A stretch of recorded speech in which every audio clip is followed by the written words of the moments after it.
CJ entertainment channel के लाल button दबाकर subscribe करो आ घंटी के निशान के जरूर दबाओ। बात पर उगेलन सूरज मल झाके झुके केलवा के बात पर उगेलन सूरज मल झाके झुके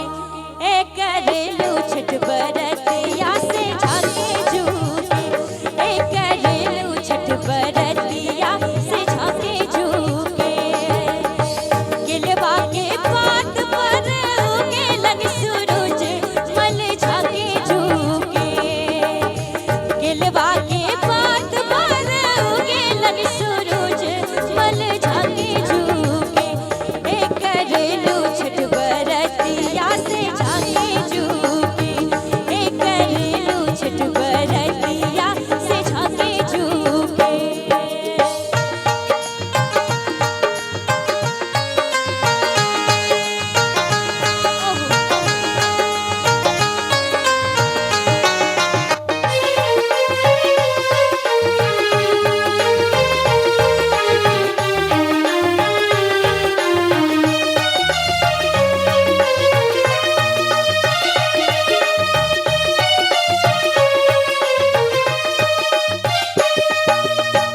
हमरो जे बेटवा कौने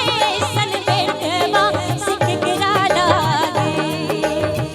हमरो जे बेटवा कौने सन बेटवा सिख गिरा लागे एक करेलू छठ बरतिया से गिरा लागे एक करेलू छठ बरतिया से गिरा लागे।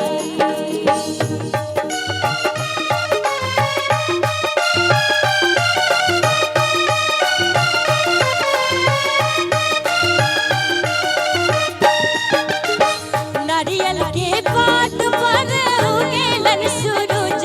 मल झाके झुके नारियल के बात पर उगेलन सूरज मल झाके झुके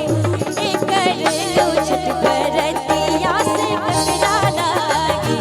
एक करेलू छठ बरतिया से ककरा लागे।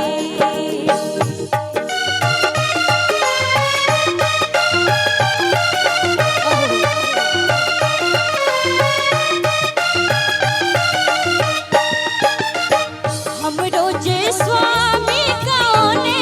सन स्वामी से उनके लागे हमरो जे स्वामी